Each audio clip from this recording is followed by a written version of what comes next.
Share হয়ে যাওয়া আমি আমার প্রস্তাবে বলছি। এই সভা বাংলাদেশ বিমানের ভাড়া হ্রাস এবং বিমানকে প্রবাসীদের হয়রানি বন্ধের দাবি জানাচ্ছে।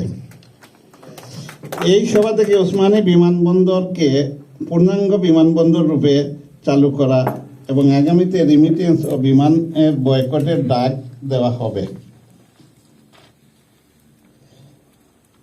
বলে এই সভা থেকে ঘোষণা করা হচ্ছে। এবং আমি আজকের যে বর্ণ বৈষম্য প্রস্তাবগুলো আসছে, এটার জন্য আমি আপনাদের সাথে সহযোগিতা, আমার আরেকটা প্রস্তাব যে পেশাভিত্তিক সংস্কার। পেশাভিত্তিক সংস্কার ছাড়া আমাদের দেশের উন্নয়ন মোটেই সম্ভব না। যেমন সিলেটের ডিসি পরের দিন দেখা গেল বিমানের এমডি। এই যে অপেশাদার মানুষকে নিয়ে বিমানের এমডি করা হয়, প্রতি বছর বিলিয়ন বিলিয়ন পাউন্ড লস।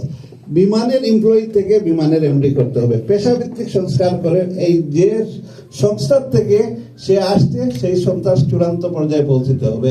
এটাও আমাদের দাবির সাথে পেশাভিত্তিক সংস্কারের প্রত্যেকটা স্তরে পেশাভিত্তিক সংস্কার অত্যন্ত প্রয়োজন। আদারওয়াইজ দেশ ডেভেলপ হবে না। আমি আমার বক্তব্য দীর্ঘায়িত করব না।